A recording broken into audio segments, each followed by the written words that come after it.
Welcome to another River Landing conversation. My name is Jim Kalaki. Unfortunately, my good friend Kay Heflin is not with us today. She had to be elsewhere, and I'm attempting to carry the torch in her absence. It is a real delight to welcome Marisa Ray, who is the foundation director at Brightspire. Yes, sir. I got that one right. I've been Yes. working on that for a while. Formerly Presbyterian Homes Foundation. And Marisa, welcome. Thank you It's so lovely to much. have you here. I've been looking forward to this Yes, it is for great quite to a be here while. with you all. So tell us about your name, where you got it, and if you'd like to have another name, what would it be? Well, my name is tricky, and you did pronounce it correctly, Marisa. M-A-R-I-S-A. People ask me a lot of times, how do you spell that? And I did have a physics professor one time who told me that my entire life, my parents had mispronounced my name. So, anyway. As if, well, your parents didn't know it anyhow, right? Right. So I think he was just ready for me to be out of the physics class, actually. Oh, but yes, it is such a thrill to be here with you and the residents, and I appreciate the opportunity. Right. If you had a name other than the one you have, or have you thought from time to time, I wish I were so-and-so? I really have not thought much about Good. that. I do have a tricky name. I do tend to answer to anything that starts with M, but always appreciate when people do pronounce my name correctly, Marisa, but I get lots of things. I did tell Scooter Nance one time that my favorite mispronunciation of my name was Marifa. Oh, interesting. Almost sounds Central or South American or I something. don't know. Whatever. But I'm sure that you never suffer from that with your last name, Kalaki. Well, People always get Kalaki correct. Absolutely, yes. Every time. And I've often said that if I had a dime for every time it's been misspelled and mispronounced, Yes. I could have retired 10 years earlier. Unfortunately, people weren't giving dimes for bad diction. So. I don't doubt that a bit. Don't doubt that. So where are you from and where did you grow up? Yeah. I kind of have, I guess, an unusual story these days. I grew up here. I grew up in Randolph and Davidson County, which are contiguous to Guilford, and graduated from Ledford Senior High School in Davidson County. Loved this area. We would always come to High Point, to the big town of High Point, to do our shopping and, grocery shopping and other things. And when I went off to school, I attended Furman University in Greenville, South Carolina, and then had a chance to come back here to this area to work and live in Davidson County now. So I'm just kind of one of those hometown girls that they could never get rid of. So I love it. I do love it. Great.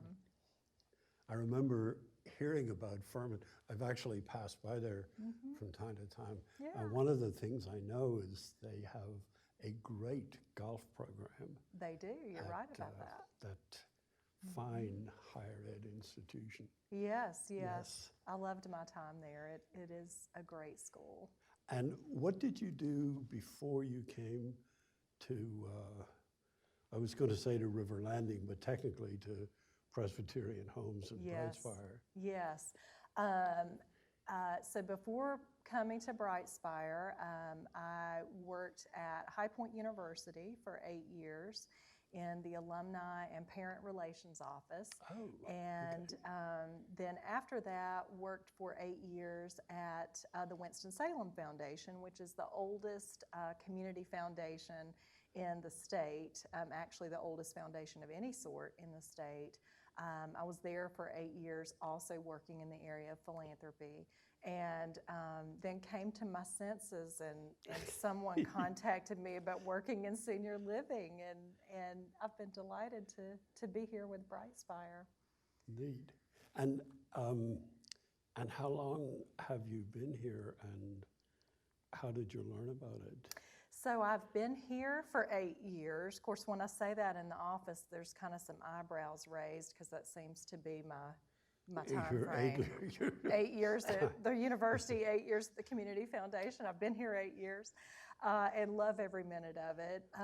And I was thinking about this the other day. I learned about this position when one of the financial advisors that I worked with at the Community Foundation reached out to me and kind of quietly said, there's a retirement coming up with Presbyterian Homes at the time, and I think that you might be a good fit over there. And I really wasn't looking for anything at the time, and I remember having this conversation with my husband, and he said, so let me get this straight.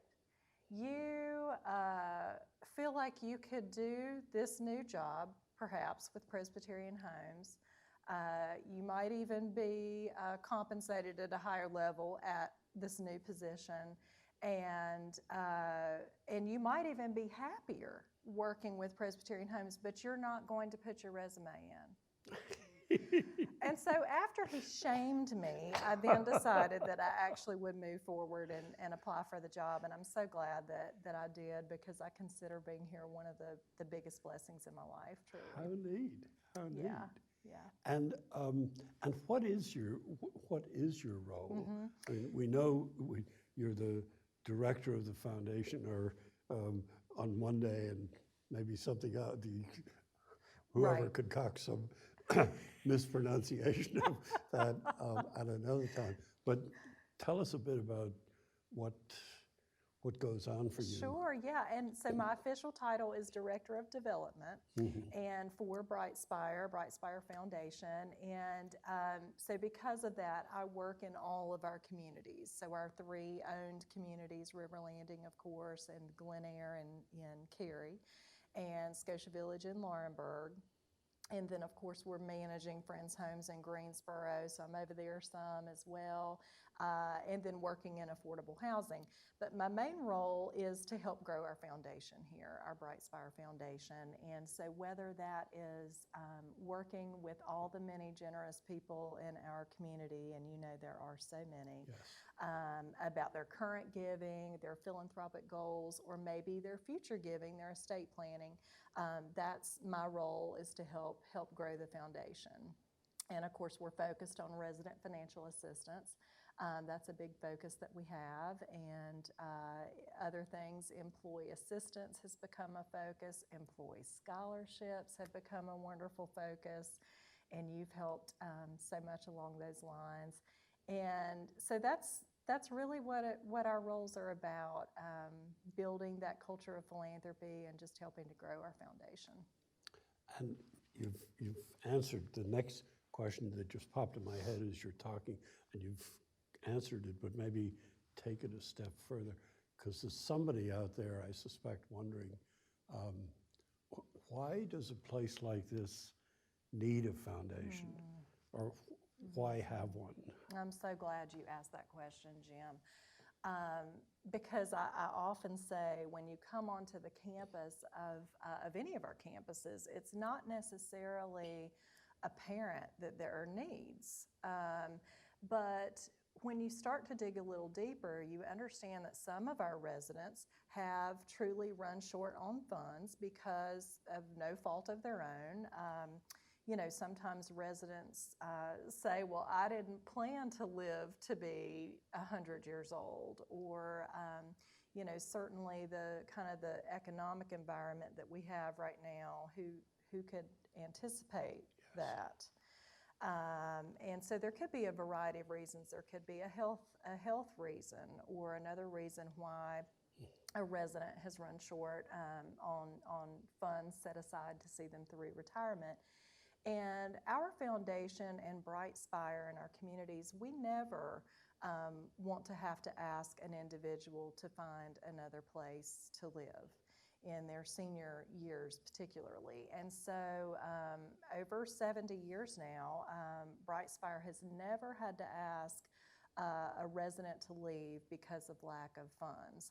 And that's because our foundation and donors have stepped in, whether it's through the annual appeal that you and Helen are leading this year, or helping in another way. We've never had to ask an individual or family to leave because the foundation steps in, comes alongside at that point if there's a shortfall, and helps at that point.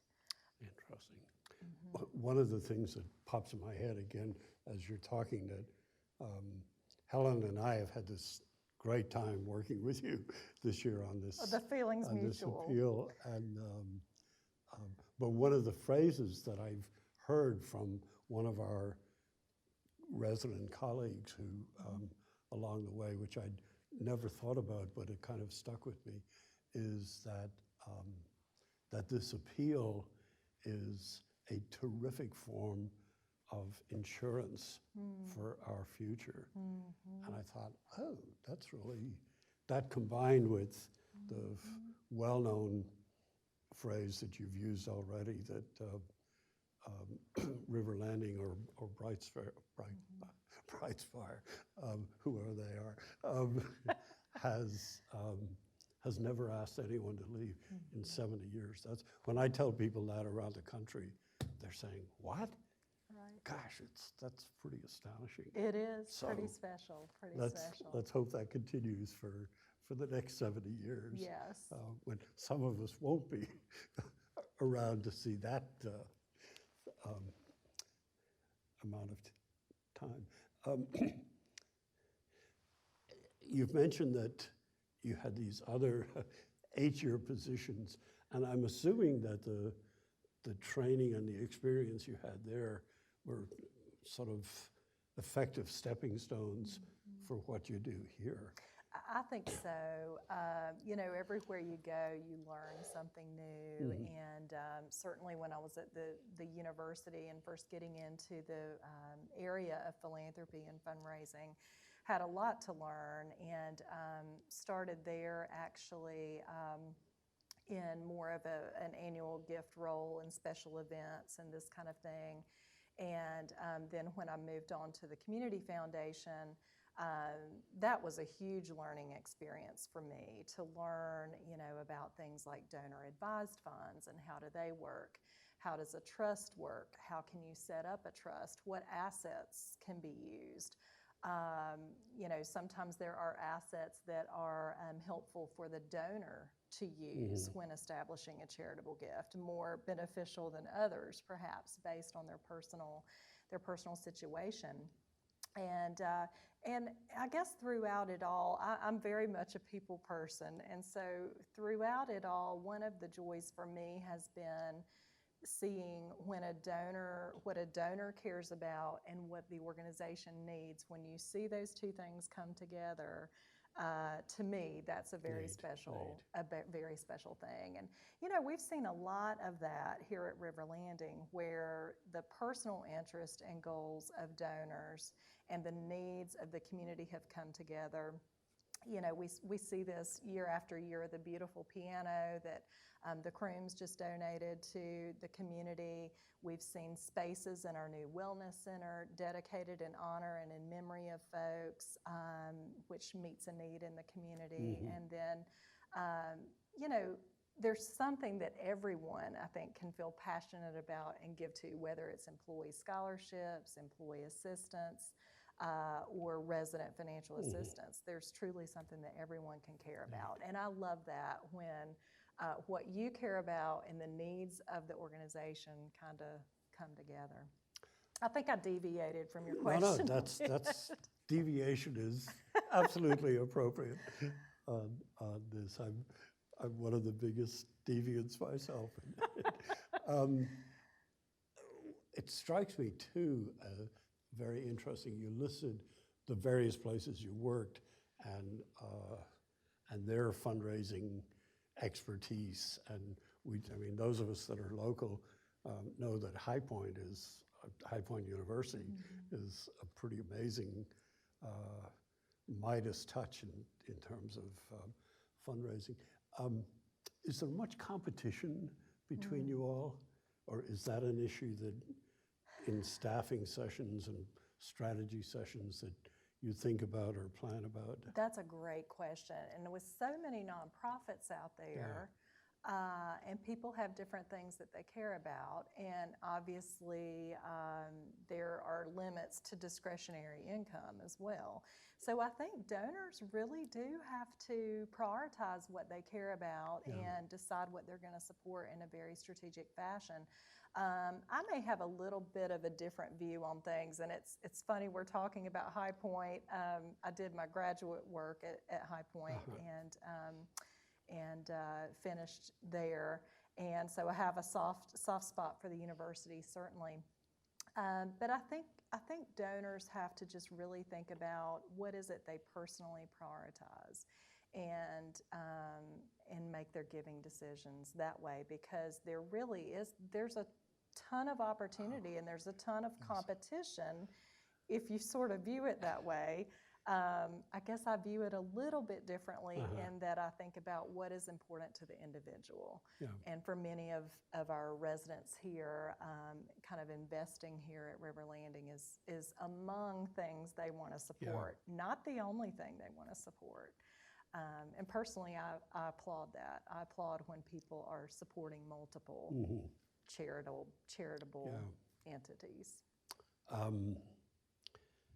What is a typical day in your life, or is there such a thing as a typical work day?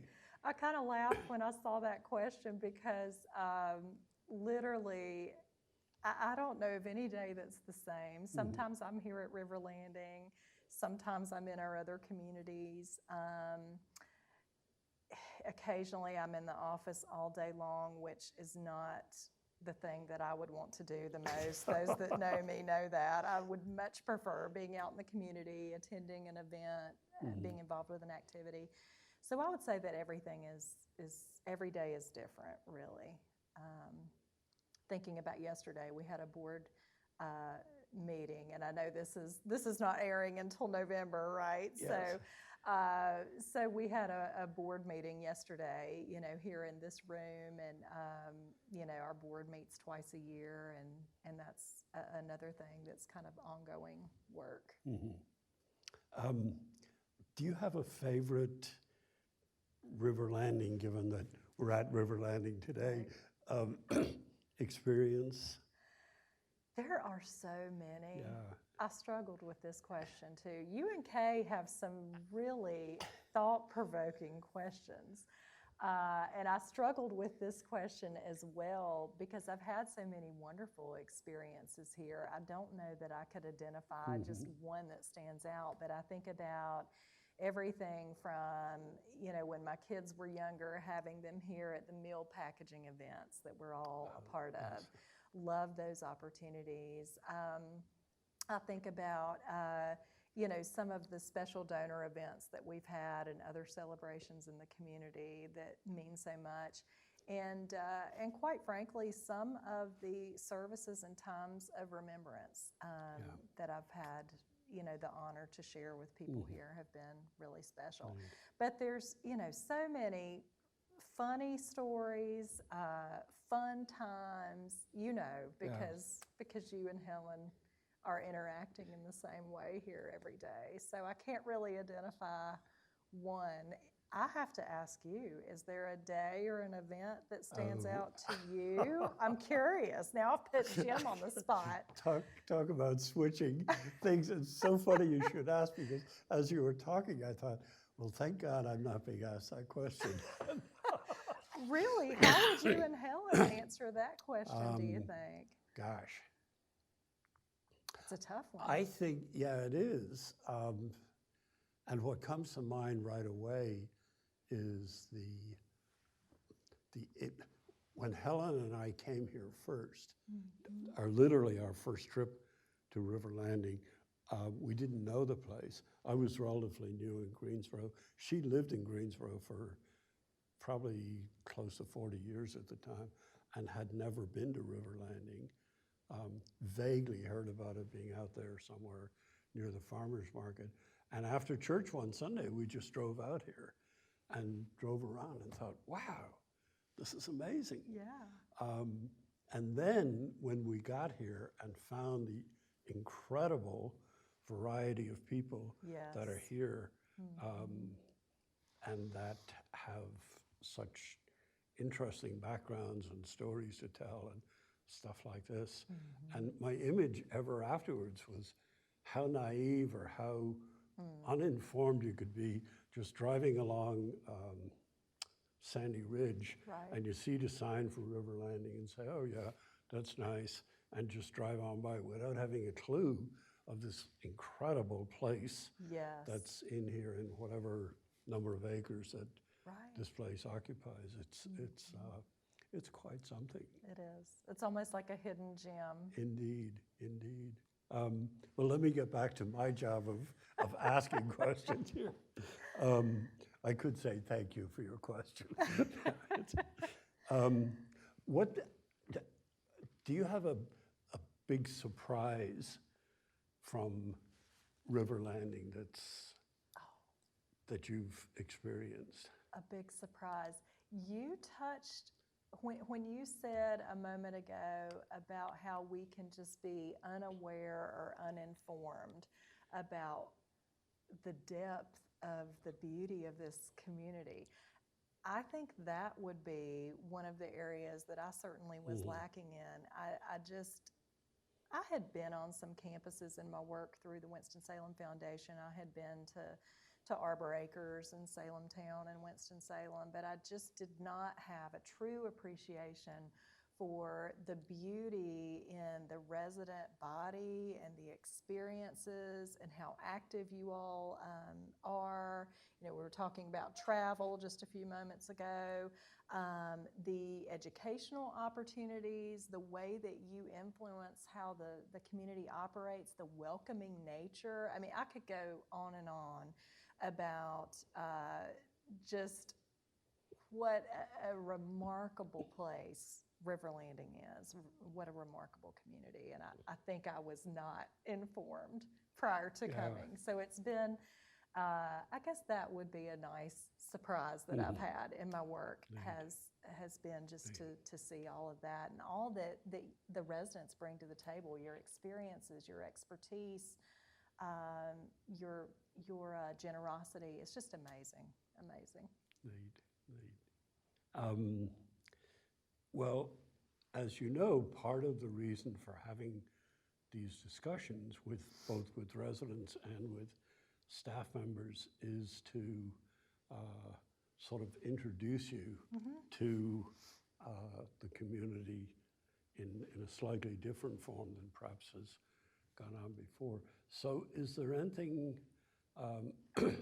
that you'd like folks to know about you that they don't already know or that we haven't touched on yet? Well, thanks to Tom Smith and my debut on the River Churns, you all know a lot more about me than probably some of you want to know. But I'll say everybody always loves to talk about their family, right? Yes. And so I am married to my husband, who serves with the High Point Police Department here.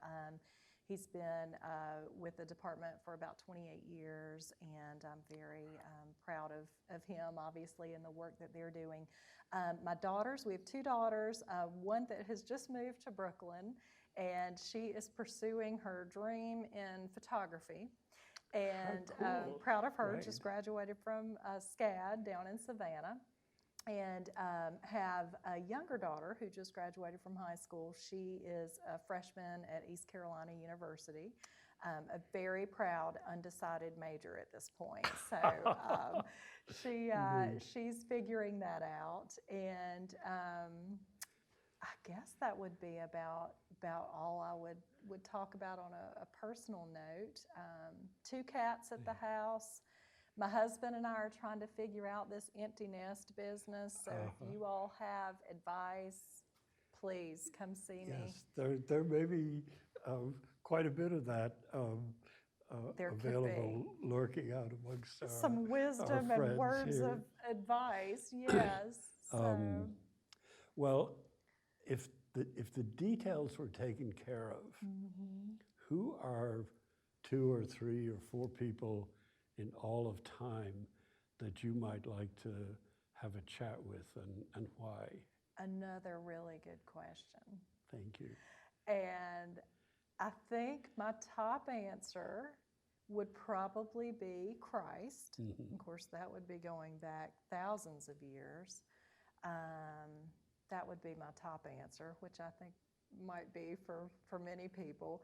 And I think as I was thinking about this question on a more personal note, I think that perhaps my grandmother's ancestors on my father's side, there's not a lot that's known about them. She was from Canada, and I would love to know more about, all of that. So those would be probably my top 2. Okay, have you thought about that question? Jim's never going to have me back. He's never going to ask me to do another thing. Actually, my first answer, which is a very common answer in addition to yours, would be my father, because he was 2 generations older than me. And then he passed away unexpectedly with a heart attack when I had just turned 5, and he was 61 at the time. And so I have few memories of him, but I've often thought, particularly as I grew up and came to America and did all these various bits and pieces, Right. that I wonder what he would think of all this, or what he would say, or whatever. I wonder what he would say if he saw me sitting having this conversation with you now about him. Say, oh, forget me, get on with the Marisa's much more interesting.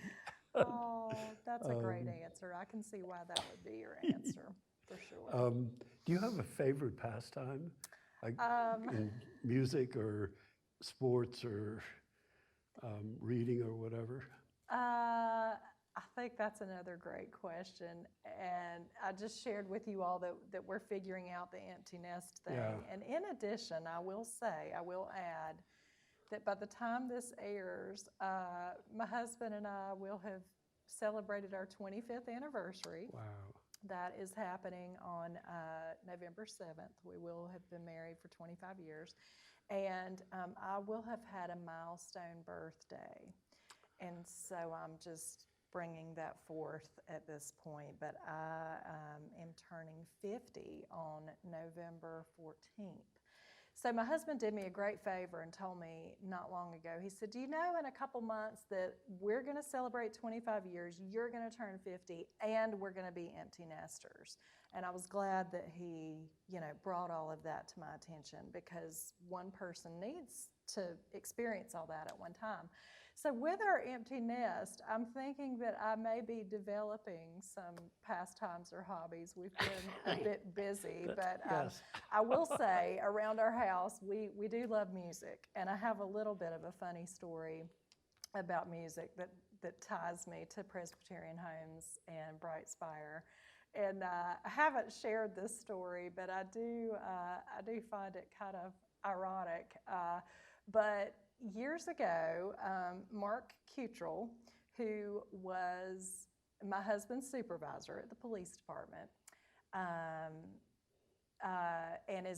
Mark Cutrell is now running safety and security over at Friends Homes. That's been a new hire. Yeah. So he's working with Homer day in and day out and helping with safety and security there. He came through the police department. My husband was a young officer and reporting to him. And Mark Cutrell comes through and he says, comes through the office and he says, I'm going over to lead my devotions at Presbyterian Home of High Point. He said, didn't you say that you sing? You and your wife sing? And my husband said, yes, sir. And he said, well, get up and come on. You're going to go pick her up. Is she over at the university? Go pick her up. Y'all are going to come sing while I do my devotions at Presbyterian Home of High Point. Well, so my husband calls and is like, my supervisor at the police department just told me that we're going to go sing. And so he came through campus, and we went over to Presbyterian Home of High Point over at 5 Points. I'm sure we sounded fabulous because we had not had any practice time. I don't know, I'm not even sure what we sang, but we made a joyful noise, right? And sang for the residents, and then Mark led his devotion. And that is just kind of a blast from the past that ties to this organization, I guess. But we do enjoy music at our house. Never know where those connections are going to Right. come up or re-pop up again or whatever. So that's kind of a funny story. Wow. Are there any things, Marisa, that we haven't talked about, or questions that you thought, or issues that you thought might have come up that haven't? I should explain it's probably pretty obvious to our viewers that Kay and I have developed a kind of set of questions for our guests, and we actually send them out a week or two beforehand, so it's not a total surprise. Or they say, Thankfully that oh you my do God, that. how am I going to deal with this, or Right. whatever. But are there any points that we haven't talked about that you anticipated or wanted to talk about as we pull this to a close? Not that I can think of. I guess I would just say that in my role here, I'm a resource to residents, and always welcome the opportunity to talk with our residents about what you care about. And that is my favorite part of my job, is getting to know our residents better. It's my favorite part of what I do in my role. And I guess I would just say thank you for being so welcoming, for being a community that is so inclusive and kind and welcoming. And I can't say enough good things about this, about the community, about River Landing. My children will sometimes say, Mom, Dad's getting pretty close to retirement. They said, but we never hear you talk about retirement. When are you going to retire? Of course, they know that Mom doesn't talk about that because Mom's so happy at work. So I guess I would just say thank you and reiterate how much I love this community, and really what an honor and privilege it is to get to do what I get to do. Great. Yeah. Well, and thank you for having me on the are show. so welcome. Yes. And I would dare say I can speak for the community by saying thank you for being such a resource for all of us. Thank and you. so accessible. Happy to do it. Well, it's been lovely having this conversation with Marisa. Kay will be sorry she was not able to be here, and we look forward to another River Landing conversation at the same time next week. Good afternoon.